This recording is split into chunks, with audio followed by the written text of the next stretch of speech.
Tennessee Representative Diane Black co-chairs the Caucus on Foster Youth. Representative Black, what do you believe is the Christian role in caring for children who are not biologically our own children? Well, we're called in the Bible to take care of widows and orphans. Obviously, not everyone has the capability to be able to have either a foster child or a child that's adopted, but there are other things that they can do to help support these children. How is this issue personal to your family? Well, it's very personal, Brian, and in that I was a single mother with 3 children. Unfortunately, I had a husband that dealt with the devils of alcoholism and left me with 3 children, and I met a wonderful man who I'm currently married to today and is the father of all 3 of my children.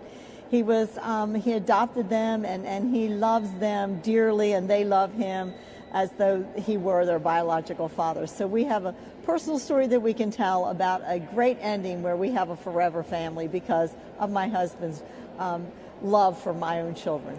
A forever family. I know that is what foster and adoptive children really need. What would your adoption tax credit bill do?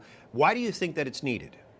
Well, we would give families, especially those families that are of the lower income, and about half of the families that do adopt are families who are at 200% below poverty line, and so they really don't have a tax liability.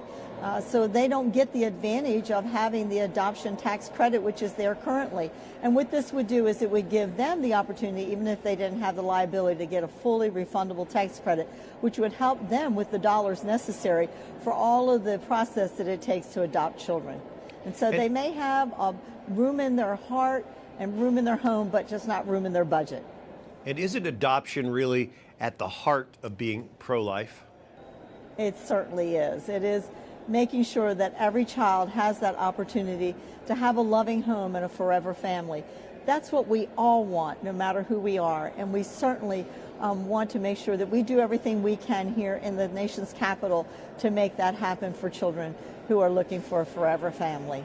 Tennessee Representative Diane Black, thank you so much for spending a little time with us. You are so welcome. Thank you for having me.